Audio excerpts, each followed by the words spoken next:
avec votre esprit.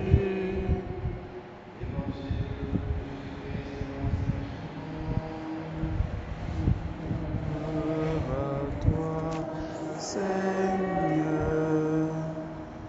En ce temps-là, après avoir guéri le paralysé au niveau du sabbat, Jésus déclara aux Juifs: Mon Père est toujours à l'œuvre, et moi aussi, je suis à l'œuvre. C'est pourquoi de plus en plus, les Juifs cherchaient à le tuer, car non seulement ils ne respectaient pas le sabbat, mais encore ils disaient que Dieu était son propre Père et il suffisait ainsi l'égal de Dieu. Jésus reprit donc la parole. Il leur déclara: Amen, Amen, je vous le dis. Le Fils ne peut rien faire de lui-même. Il fait seulement ce qu'il doit faire par le Père. Ce que fait celui-ci, le Fils le fait pareillement. Car le Père aime le Fils et lui montre ce qu'il fait. Il lui montrera des œuvres plus grandes encore, si bien que vous serez dans l'étonnement. Comme le Père glorifie le lève les morts, il les fait vivre. Ainsi le Fils lui aussi fait vivre qui il veut. Car le Père ne juge personne. Il a donné au Fils le pouvoir pour juger, afin que tous honorent le Fils comme ils honorent le Père. Celui qui ne rend pas honneur au Fils ne rend pas non plus honneur au Père qu'il a envoyé. Amen, Amen, je vous le dis. Qui écoute ma parole et croit en celui qui m'a envoyé obtient la vie éternelle et il échappe au jugement. Car déjà, il passe de la mort à la vie. Amen, Amen, je vous le dis. L'heure vient, et c'est maintenant, où les morts entendront la voix du Fils de Dieu, et ceux qui l'auront entendu vivront. Comme le Père a donné à la vie de lui-même, ainsi a-t-il donné au Fils d'avoir lui aussi la vie de lui-même. Et il lui a donné le pouvoir d'exercer le jugement, parce qu'il est le Fils de l'homme. Ne soyez pas étonnés. L'heure vient où tous ceux qui sont dans les tombeaux entendront sa voix.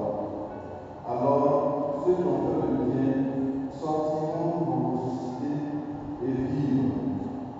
Ceux qui ont fait le mal pour ressusciter et être jugés.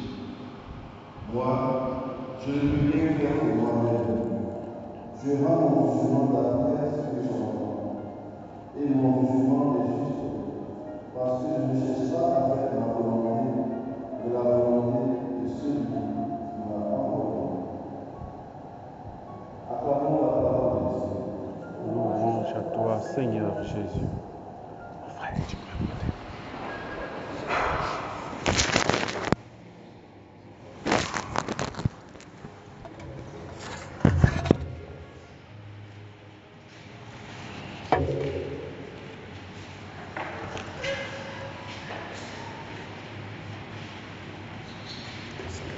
Comme ça. Je préfère comme ça.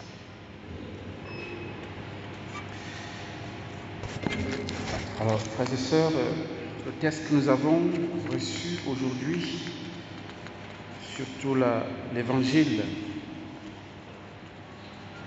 nous invite à une profonde méditation sur plusieurs choses. C'est un texte assez riche et comme nous allons le voir, ça nous apprend beaucoup de choses sur Jésus et même sur, j'ai envie de dire, le mystère de notre salut, sur certains points importants de notre salut. Alors, on dit, pour situer le texte et le contexte, en ce temps-là, après avoir guéri le paralysé un jour du Shabbat, Jésus déclara aux Juifs: Mon Père est toujours à l'œuvre et moi aussi je suis à l'œuvre. Et c'est pourquoi de plus en plus les Juifs cherchaient à le tuer, car non seulement il ne respectait pas le Shabbat, mais encore il disait que Dieu était son propre Père et il se faisait ainsi l'égal de Dieu. Alors, je vais d'abord pointer la question du Shabbat, le jour du Shabbat. On accuse Jésus sur deux choses ici. Hein, de se faire passer, de ne pas respecter le Shabbat, première chose. Deuxième chose, de blasphémer, parce qu'il appelle Dieu son Père. Et donc, par rapport au Shabbat, je voudrais vous dire que notre Shabbat, le Shabbat chrétien, n'est plus le Shabbat juif, puisque nous ne sommes pas juifs. Ou bien, vous êtes juif? Vous êtes chrétien ou bien vous êtes juif?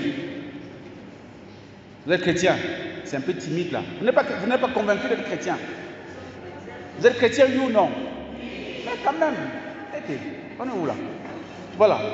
Donc, on est chrétien parce que la première fois qu'on a donné le nom de chrétien, c'est dans Antioche, en fait, c'était Antioche, je crois dans Acte 11, hein, si je ne me trompe pas. Voilà. Et parce que les gens suivaient la voie. On avait vu, mais ça sont ceux qui, quand on dit suivre la voie, c'est-à-dire ceux qui suivent ce que Jésus a dit dans la nouvelle voie, si on peut dire. Et cette nouvelle voie, c'est le Christ qui l'a apportée. Et donc, cette voie étant le Christ, puisqu'il a dit, je suis la voie, la vérité et la vie. Ou bien le chemin, la vérité et la vie, c'est la même chose. Et donc, nous sommes des chrétiens parce que nous suivons le Christ. Nous sommes ses disciples. Donc, maintenant, on doit quand même se poser la question, mais qu'est-ce qui est devenu le Shabbat? Parce que c'est quand même une loi que Dieu a prescrite à son peuple, Israël, de respecter. Mais nous avons notre fondateur, le Christ, qui est accusé de ne pas respecter le Shabbat. Bon, on doit quand même se dire, mais ça veut dire quoi?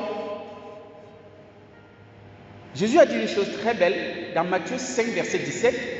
Il a dit, je ne suis pas venu abolir la loi, mais je suis venu l'accomplir. Ah, ça éclaire beaucoup de choses. Jésus n'abolit pas ce qui se vivait, ou alors les lois qui ont été prescrites par Dieu dans le Premier Testament, mais il est venu accomplir. Autrement dit, ses contemporains comme ses prédécesseurs n'accomplissaient pas normalement la loi. La loi est bonne, mais l'accomplissement de cette loi était mi-figue, mi-raisin, était même parfois moins bonne, voire même mauvaise. Et donc il dit, je suis venu, non pas l'abolir, non, je suis venu l'accomplir. Donc, montrer comment vous devez vivre cette loi-là, en d'autres termes. Et donc, nous devons regarder le Christ dans la compréhension du Shabbat. Comment nous devons respecter le Shabbat en regardant Jésus. On se rend compte que Jésus, le jour du Shabbat, ne se gêne pas de faire son boulot. Son boulot, c'est faire quoi? Prêcher et accompagner sa prédication avec des miracles, des signes, des guérisons et tout ça. N'est-ce pas? Et c'est pourquoi il a guéri, ici dans ce contexte, il a guéri, dans le passage précédent, il a guéri un paralytique qui a fait 68 ans au bord d'une piscine. Vous vous souvenez? Il a dit, prends ton lit, rentre chez toi. C'était le jour du Shabbat. Le gars a pris son lit, il se met à partir. On lui dit, mais les chefs des prêtres ont dit, mais toi tu marches comme ça, n'importe comment le jour du Shabbat, ça ne va pas. Il dit non, c'est le gars qui m'a guéri, qui m'a dit de prendre mon lit et de partir chez moi. On dit, mais c'est qui? Bon, il ne connaissait pas Jésus, il n'a même pas demandé son nom. Bon, et après, il croise Jésus. Et Jésus lui dit, il faut faire attention, sinon tu risques d'avoir pire. Et il se renseigne pour lui. Et il va leur dire qu'en fait, le gars qui m'a guéri, c'est lui, il est là-bas. Bon, il ne savait pas ce qu'il faisait, le pauvre. Donc, il voulait juste sauver sa tête par rapport aux Juifs. Et donc, on vient donc accuser Jésus, mais attends, toi, tu violes le Shabbat. Et Jésus dit, mon Père est toujours à l'œuvre, et moi aussi, je suis à l'œuvre. Ça veut dire quoi? Jésus veut dire, il n'y a plus de Shabbat comme vous l'entendiez. Le Shabbat doit changer dans sa pratique, dans son accomplissement. Ce n'est plus comme avant. Il ne s'agit pas qu'un jour, on ferme toutes les portes, on ne va plus au travail, on ne fait plus rien, on est là, voilà. Non, non. Le Shabbat que le Christ apporte, qui est devenu le Shabbat chrétien, c'est tout autre chose. Il n'y a pas un jour de repos tant qu'on est sur terre. Ça n'existe plus. Si vous prenez Jean chapitre 11, non, Jean chapitre 9, Jean chapitre 9 raconte la guérison de l'aveugle-né. Alors, les disciples voient l'aveugle-né et puis posent, n'est-ce pas, la question à Jésus. Rabbi, qui a péché, lui ou ses parents, pour qu'il soit né aveugle? Et Jésus de dire, ni lui ni ses parents n'ont péché, mais c'était pour que les œuvres de Dieu se manifestent en lui. Et Jésus poursuit, c'est ça qui nous intéresse. Il nous faut travailler aux œuvres de celui qui m'a envoyé, tant qu'il fait jour.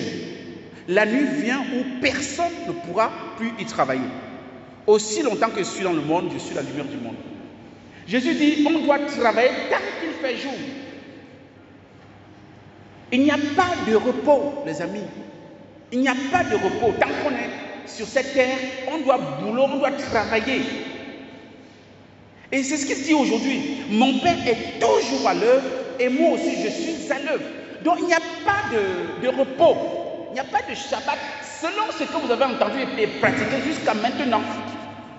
Changez maintenant la compréhension, la signification et la pratique du Shabbat. Le Shabbat chrétien aujourd'hui, frères et sœurs, ce n'est pas une journée. Ce n'est pas... Je ne sais pas comment dire. Ce n'est pas une journée. C'est un état de vie. Le Shabbat aujourd'hui, c'est une personne. Notre Shabbat, c'est le Christ. Puisque le Shabbat signifie cessation, signifie repos. Or, le Christ nous a dit, dans Matthieu 11, 28 et 29, « Venez à moi, vous tous qui peinez sur le poids du fardeau, je vous procurerai le repos. » Je ne me repose qu'en Jésus et en Jésus seul. C'est lui mon Shabbat, c'est lui mon lieu de Shabbat. Donc, ça veut dire que le Shabbat n'est pas un jour, mais j'ai envie de dire c'est tous les jours. Et ce n'est pas seulement tous les jours, c'est une personne. C'est Jésus-Christ de Nazareth. Tous les jours, je dois me reposer en lui. Le Shabbat chrétien, c'est d'être non seulement à l'œuvre tous les jours, à travers tout ce que nous pouvons faire, des biens, des beaux, comme travail, comme je ne sais pas quoi, comme école, mais c'est aussi de nous reposer, mais reposer dans le Seigneur, dans le Christ. Autrement dit, mettre ma confiance en lui, m'abandonner à lui. Tous les jours, pour le chrétien, doit être Shabbat, parce que tous les jours, je dois m'abandonner au Christ. Amen. Ça, c'est la première leçon que le texte nous enseigne. La deuxième leçon vient de ce que les Juifs ont découvert. Ils ont découvert que Jésus dit « Mon Père est à l'œuvre ». Les gars disent « Il y a un problème. Ton Père, c'est qui? Tu appelles Dieu ton Père ?» Donc, ils disent, ils cherchaient à le tuer car non seulement il ne respectait pas le Shabbat, mais encore il disait que Dieu était son propre Père et il se faisait ainsi l'égal de Dieu. Vous avez aujourd'hui des gens qui se disent intelligents, mais qui, à mon sens, pardonnez-moi, qui sont idiots. Enfin, je le dis non pas pour les insulter, mais parce qu'ils sont ce qu'ils sont. Je suis désolé, je dis ça en pensant aux témoins de Jéhovah. Je dis ça en pensant à toutes les... Il y en a des églises, malheureusement, enfin on appelle ça église même en tout cas, qui disent que Jésus-Christ n'est pas Dieu. Je ne sais pas si vous avez rencontré, il y a le Way International, il y a le témoin de Jéhovah qui disent que Jésus-Christ n'est pas Dieu. J'ai envie de dire, ce sont les gens qui ne sont pas intelligents. Les Juifs ont discerné à travers la parole du Christ que lui, il s'est fait passer pour Dieu. Pourquoi? Parce qu'il appelle Dieu son Père. Mais en fait, j'ai envie de dire, c'est une intelligence, c'est une réflexion logique qui conduit à ça.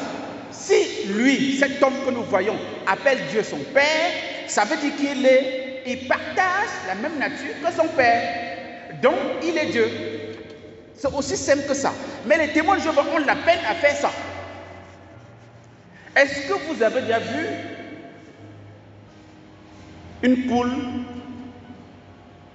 fait, c'est pas si on dit mettre au monde. En tout cas, c'est une poule donnée naissance, si on peut dire aussi, donne naissance à une chèvre. Vous avez déjà vu?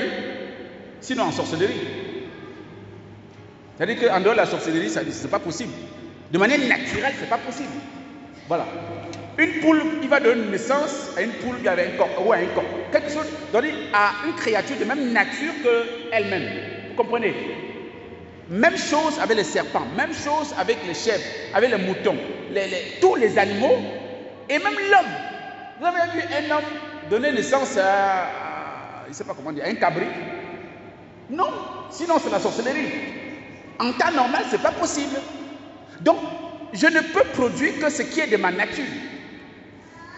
Donc, si l'homme donne naissance à l'homme, si la chèvre donne naissance à la chèvre, si la chique donne naissance à la chique, etc., le cancréat donne naissance au cancréat et tout ça, mais si Dieu a un fils, son fils ne peut être que Dieu. C'est une évidence logique, philosophique et mathématique, scientifique.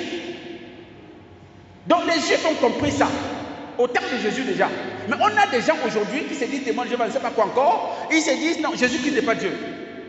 Mais on a envie de dire, mais attends, donc si Dieu a un fils, puisque la Bible dit, dans Jean chapitre, je crois dans Jean chapitre 1, le verset 18, personne n'a jamais vu Dieu, mais seul le Fils unique qui est dans le sein du Père nous l'a révélé. Il est aussi dit dans Jean chapitre 3, verset 16, que Dieu a tant aimé le monde qu'il a envoyé son Fils unique, afin que quiconque croit en lui ne périsse pas, mais qu'il a la vie. Donc, s'il est le Fils du Père, s'il est le Fils de Dieu, c'est qu'il a la même nature que son Père. Sinon, il y a un problème. Donc, ce petit paragraphe nous enseigne beaucoup de choses. Nous confirme que Jésus est vrai Dieu et vrai homme. Amen. Et donc, vous pouvez maintenant aller, aider, évangéliser. Si vous avez des voisins, des cousins, des cousines, machin, des gens qui sont témoins de Jéhovah dans votre famille, allez les évangéliser avec ces textes-là.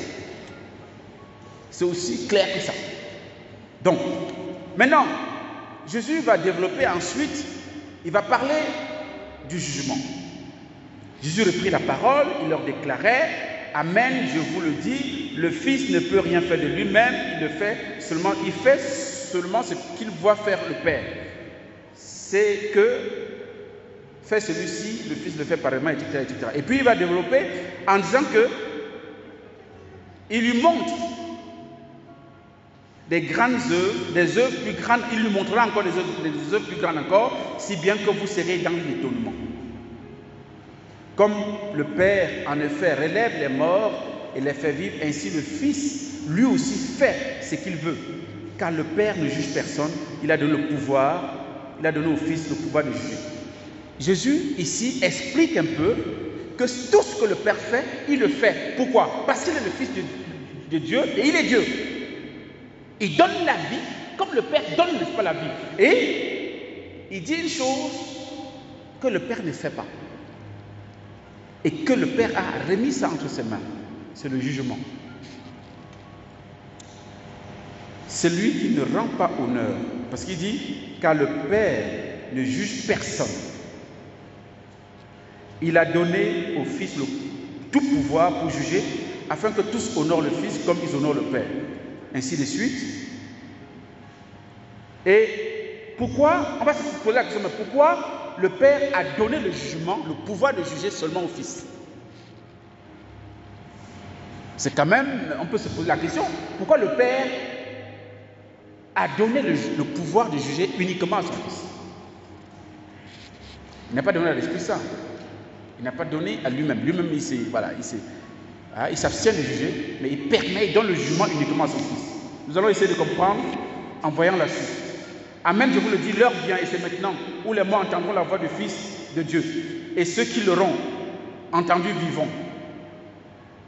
Comme le Père, en effet, a la vie en lui-même, ainsi il a donné au Fils d'avoir la vie lui aussi en lui-même.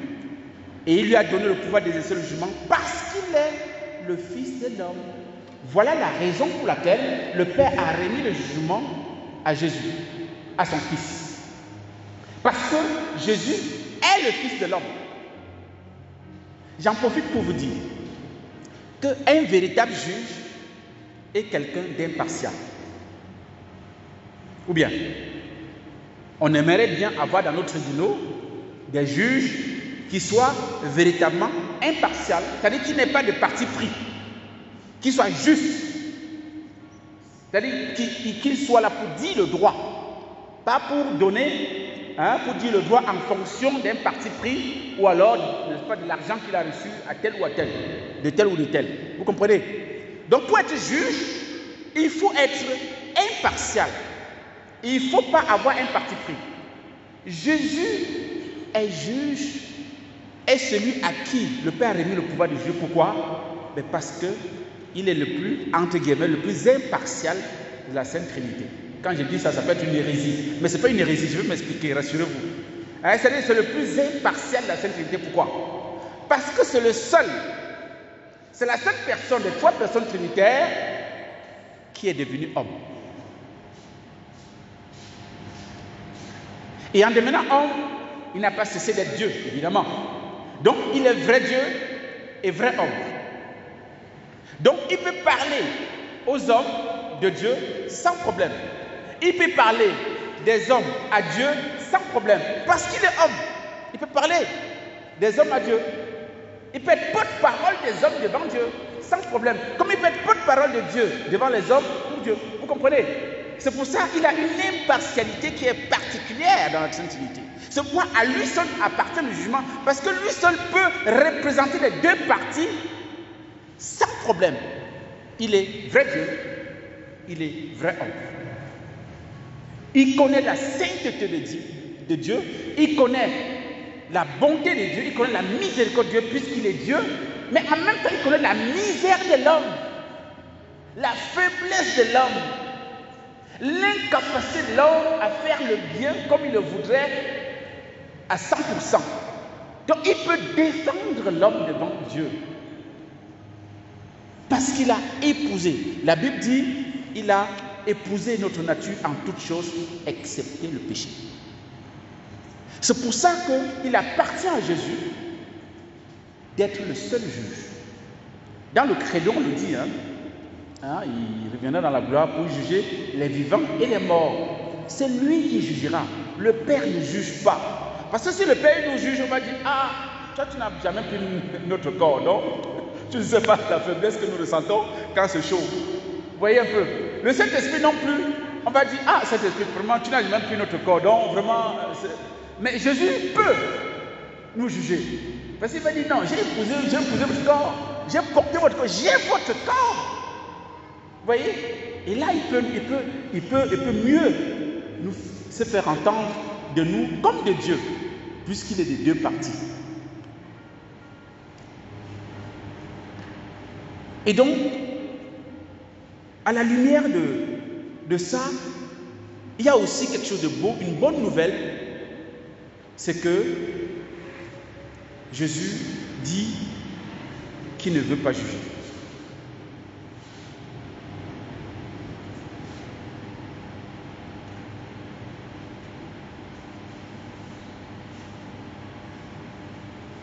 Il dit, ne soyez pas étonnés, l'heure vient où tous ceux qui sont dans le tombeau entendront sa voix. Alors ceux qui ont fait le bien sortiront pour ressusciter et vivre.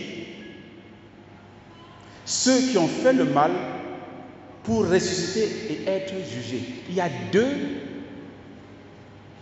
destinations, ou alors il y a 2 destinées, si on peut dire, qui sont réservées aux hommes.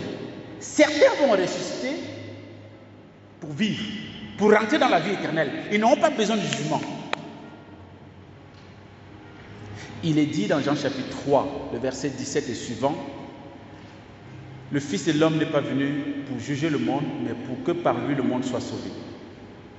Mais celui qui refuse de croire est déjà jugé. Le jugement, finalement, sera réservé à ceux qui ont été rebelles à la parole de Dieu, à ceux qui ont été rebelles à l'accueil de la foi en Jésus-Christ.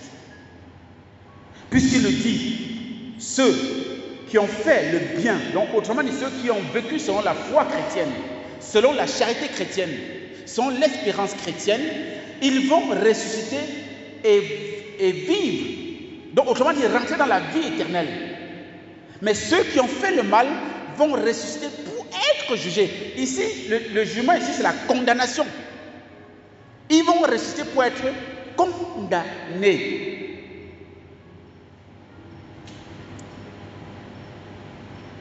Nous sommes donc appelés aujourd'hui, frères et sœurs, à choisir le camp du bien ou du mal. Si nous ne voulons pas que le Seigneur Jésus nous juge, nous savons ce qu'il faut faire le bien. Nous sommes dans le temps des carêmes. C'est le temps où la grâce de Dieu est donnée particulièrement pour nous réveiller, pour nous permettre de vivre beaucoup plus saintement notre relation au Christ, parce que la résurrection pointe à l'horizon. Et la résurrection, ce n'est pas seulement le jour de Pâques, c'est maintenant. Jésus veut que tu ressuscites maintenant,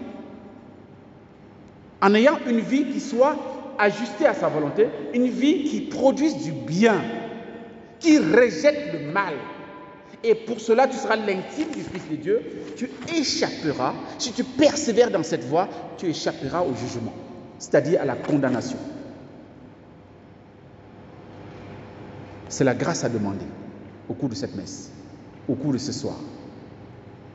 Que le Seigneur nous aide. Nous sommes pleins de résolutions, nous sommes parfois décidés le matin, mais à midi, on a changé d'avis 3 fois. Le soir, on ne compte même plus. Voilà. Mais ne désespérons jamais de la grâce de Dieu. Continuons nous tourner vers lui. À partir du dimanche dernier, nous avons amorcé, j'ai envie de la deuxième partie du carême, avec ce qu'on appelle le dimanche de la joie que nous avons célébré le dimanche passé. C'est pour que nous puissions rentrer dans la joie déjà d'être pardonnés, d'être sauvés, d'être ressuscités avec le Christ. Dans cet élan-là, allons-y et continuons de demander au Seigneur la grâce de faire le bien chaque jour de notre vie et de pouvoir, quoi qu'il arrive, demeurer fidèle au Seigneur. Amen.